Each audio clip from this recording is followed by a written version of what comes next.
destin. Monique Ayoun, bonjour. Bonjour. Alors, ce matin, c'est le deuxième volet de notre émission dans laquelle nous recevons Cédric Clapiche autour de son film Encore, E-N plus loin, C-O-R-P-S. Monique. Voilà, nous avons Cédric, bonjour. Bonjour Cédric Clapiche. Nous avons le plaisir de vous accueillir à l'occasion de la sortie de votre nouveau film.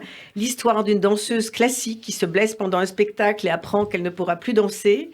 C'est donc l'histoire d'une reconstruction et d'une renaissance. Alors, dans ce film Encore, j'ai été frappée par une scène que vous avez tournée sur les toits. Et c'est splendide. Pourquoi cette scène sur les toits ? Alors moi je vais souvent sur les toits dans mes films, j'aime beaucoup les toits. En fait là c'est une danseuse qui, alors je spoil le début du film, mais elle voit son copain qui la trompe avec quelqu'un d'autre, avec une autre danseuse, et du coup elle est un peu traumatisée, et elle va sur le toit pour fumer une cigarette, alors que c'est pas très conseillé aux danseuses. C'est vrai. Et donc elle se retrouve sur les toits du Théâtre du Châtelet, c'est filmé au Théâtre du Châtelet. Ah, c'est magnifique. C'est magnifique, je suis c'est d'accord. tellement beau. C'est vraiment la beauté de Paris la nuit, je dirais. C'est un peu une espèce de définition de Paris la nuit, ouais.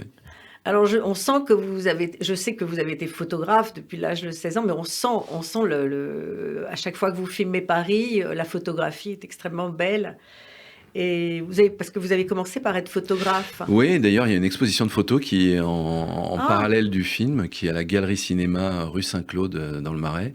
Et ce sont des photos de préparation du film, donc c'est beaucoup autour de la danse. Ça s'appelle Fixer le mouvement. Vous êtes un grand amoureux de Paris. Je suis un amoureux de Paris, je suis un amoureux de la danse, mais c'est vrai que Paris, j'y ai toujours vécu, donc c'est ma ville, et j'aime bien la filmer, et donc c'est vrai que dans tous les films, il y a, enfin, pas tous, parce qu'il y a des films à l'étranger, mais il y a souvent la ville de Paris qui apparaît, ouais.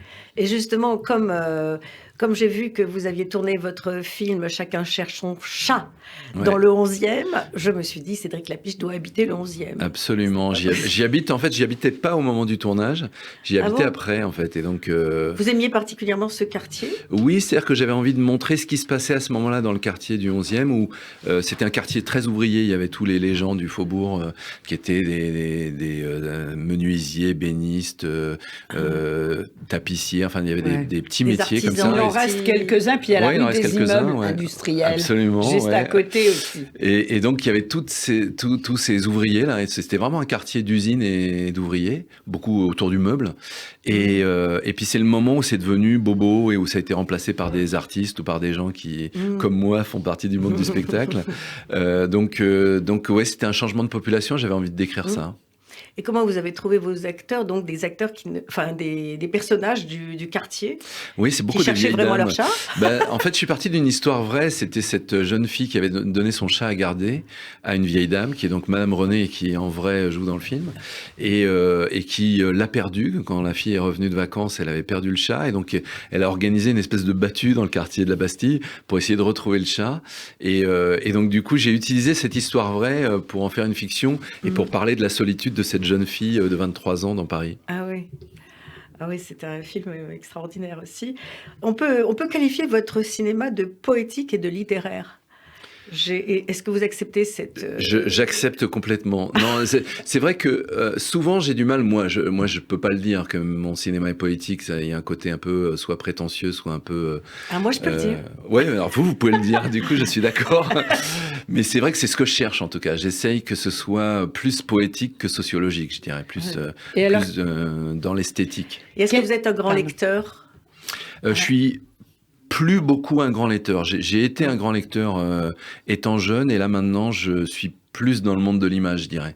Donc je vais voir plus de films que je lis de livres en tout cas. Mais la littérature, la littérature a eu beaucoup d'importance pour vous ?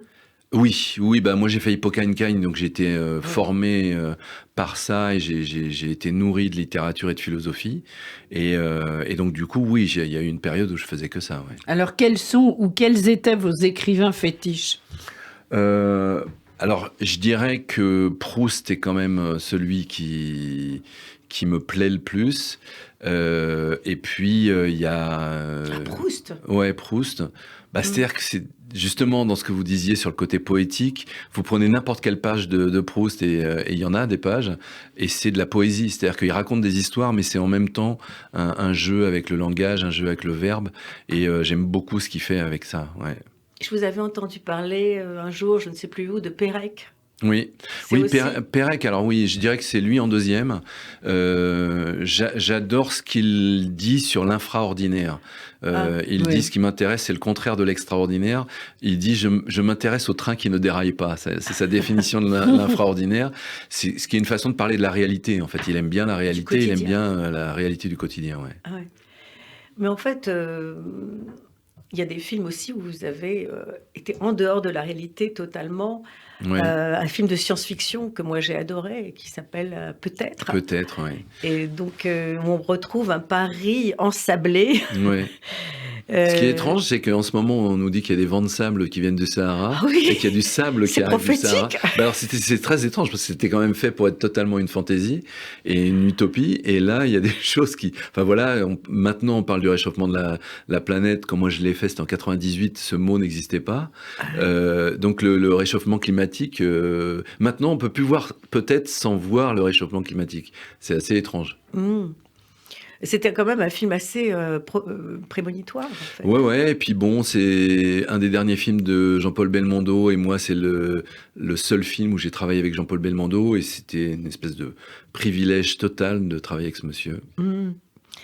Alors, j'aurais voulu savoir, est-ce que dans votre adolescence, il y a un livre qui a guidé votre vie? Est-ce que c'est Proust ou si c'est un livre qui a beaucoup compté quand vous étiez adolescent et que vous cherchiez votre voie?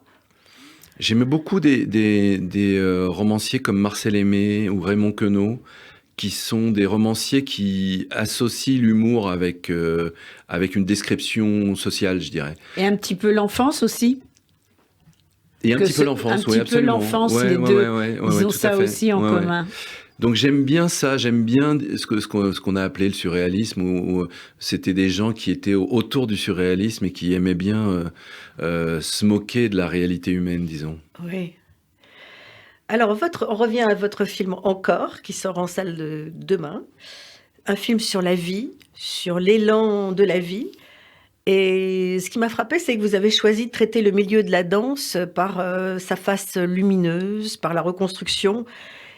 Contrairement au film dont on se souvient de Aronofsky avec Black Swan, qui montrait les rivalités entre les danseuses et ce côté noir et terrible. Pourquoi ce parti pris En fait, quand on connaît la danse, on voit que ce côté noir n'existe pas. C'est-à-dire que ce sont toujours des gens lumineux, les danseurs. À moins qu'il y ait vraiment une déchéance, quelqu'un qui tombe dans l'alcoolisme ou quelque chose comme ça. Le monde de la danse, c'est le monde de l'entraide. Une troupe de théâtre ou une troupe de danseurs, par définition, c'est des gens qui ont une solidarité, qui dansent ensemble, qui essaient de chercher une harmonie. Et donc, du coup, je trouve que les gens qui font de la danse sont en général beaucoup plus solaires que noirs, comme dans Black Swan. Donc j'ai voulu montrer ça. Là, j'ai travaillé avec Ophel Shechter, qui est un chorégraphe israélien qui vit à Londres depuis 20 ans et qui fait une danse justement elle-même très rythmique, très énergique. Souvent, les gens disent que c'est un côté tribal, sa danse, mais il y a un côté très solaire aussi, c'est un côté très spirituel. Donc, vous l'avez rencontré où? J'ai oublié. C'était à l'Opéra de Paris, en fait. J'ai filmé un de ses spectacles. D'accord. Et j'ai été renversé. Et d'ailleurs, il y a un spectacle de lui en ce moment à l'Opéra de Paris. Pour les gens qui veulent le découvrir, voilà, je pense que tous les gens qui voient ce spectacle il y a quelque chose de totalement magique et de totalement emportant. L'opéra est aussi un lieu magique, quelque part. Et l'accueil dont vous bénéficiez dans ce milieu très particulier de la danse est très ouvert. Oui, parce qu'en fait, les danseurs, par nature, c'est des gens qui veulent se montrer. Oui, c'est vrai. Alors, ça a beaucoup changé depuis quelques années parce qu'il y a Instagram. Donc, beaucoup de gens ont accès aux coulisses, aux scènes de répétition. Voilà, c'est devenu un peu moins fermé qu'avant. Et je pense aussi que la direction de l'opéra cherche beaucoup à démocratiser la danse, à en faire moins quelque chose pour une élite, réservé à une élite. Donc ça s'ouvre beaucoup le milieu de la danse aujourd'hui. Oui, c'est positif. Oui, oui, complètement. Alors, dans votre film, il faut parler des comédiens. J'ai adoré Muriel Robin, ce rôle de femme généreuse qui s'occupe donc d'une association pour aider les gens, aider les artistes, pour aider les artistes, et qui finalement aide beaucoup l'héroïne à se reconstruire en lui disant qu'elle-même, elle avait tout perdu à un moment donné et qu'elle s'est reconstruite. J'ai trouvé formidable Muriel Robin dans ce rôle. Ouais, c'est sur la notion d'aidant. On a créé ce mot récemment pour dire les gens qui aident les autres. Et en fait, c'est quelqu'un, elle dit elle-même, là, elle est handicapée, elle dit moi je sais rien faire, mais moi j'aide les artistes. Donc elle aide les musiciens, elle aide les danseurs à venir dans sa résidence pour artistes. Et donc les gens peuvent répéter chez elle. Et je trouve ça assez beau, quelqu'un qui pense qu'elle ne sait rien faire alors qu'en fait elle sait aider les autres. Et Pio Marmaille, qui est très drôle. Oui, je vous le confirme. C'est-à-dire que elle est extraordinaire. C'est une nature extraordinaire. Oui, c'est-à-dire qu'elle a la science du rire. Pio Marmaille, et pareil avec François Civil. Ça fait maintenant plusieurs films où je travaille avec eux. C'est un peu naturel qu'elle a comme ça. Oui, c'est-à-dire qu'il y a vraiment... Enfin voilà, on aime bien être ensemble et on rit des mêmes choses avec eux deux. Il y a Denis Podalides. Ouais. Qui joue le père donc, de Marion Barbeau. Depuis quelques années, Denis Podalides devient un acteur fondamental, je dirais. Il s'est vraiment imposé. Moi, je l'ai vu beaucoup au théâtre dernièrement et je l'ai vu faire des choses absolument extraordinaires. Et du coup, j'avais envie de travailler avec lui depuis un moment. Et puis là, c'est vraiment pour moi l'apothéose de l'acteur où il en fait très peu, c'est ce que les Américains appellent less is more. Il fait presque rien et son évocation est gigantesque. Et donc ça c'est vraiment pour moi le sommet de la noblesse de cet art-là, quoi. Alors, j'aimerais savoir comment vous vous situez, comme votre statut est un peu hybride. Vous êtes le plus commercial dans le cinéma d'auteur et le plus auteur dans le cinéma commercial. Et vous situez comment ? Eh ben, je me situe hybride. J'aime bien l'idée. Je me situe pas. Je pense que quand on fait le métier qu'on fait, on essaye d'échapper aux cases. Donc, si j'y arrive, c'est très bien. Est-ce que l'immense succès de l'Auberge espagnole a été une surprise pour vous ? Et est-ce que ça vous a gêné ? Alors, ça m'a pas gêné parce que c'est quand même agréable quand un film marche. Mais c'est vrai que moi, j'ai fait 2 films cette année-là. J'ai fait Ni pour ni contre, bien au contraire, et L'Auberge espagnole. J'étais persuadé que Ni pour ni contre allait beaucoup marcher et que L'Auberge n'allait intéresser personne. Il s'est passé le contraire. Ce qui m'a beaucoup appris sur le fait qu'on ne peut jamais envisager ce qui marche auprès du public. Donc, il n'y a pas de recette. Il n'y a pas de recette, et s'il y avait des recettes, tout le monde le saurait. Donc ça donne une sorte d'humilité sur le fait que on crée des choses et puis le public s'empare de ces choses-là, quoi. Alors, un petit mot sur votre nouveau projet, Salade grecque. Oui, je suis actuellement à Athènes, comme vous pouvez vous en rendre compte. Oui, c'est pour ça. Je travaille avec 2 autres réalisateurs, avec ma femme Lola Doyon et avec Antoine Garceau. Et on réalise à 3 une série de 8 fois 52 minutes. C'est pour Amazon et c'est la suite de l'Auberge espagnole. Une série, c'est nouveau ça. C'est une série, j'avais fait 10%, j'avais participé à la première saison de 10%. Et donc ça m'a donné envie de continuer à travailler aussi dans les séries. Merci beaucoup, Cédric Lapiche, d'être venu dans cette émission. Merci d'avoir été avec nous. Et puis, on attend la série. On rappelle le titre. Avec plaisir. Encore, donc, avec Marion Barbeau, Muriel Robin, Denis Podalides, Pio Marmaille. Voilà, et à bientôt pour de nouvelles rencontres. Merci bientôt. Lise. Merci Monique Ayoun. Merci Cédric Lapiche.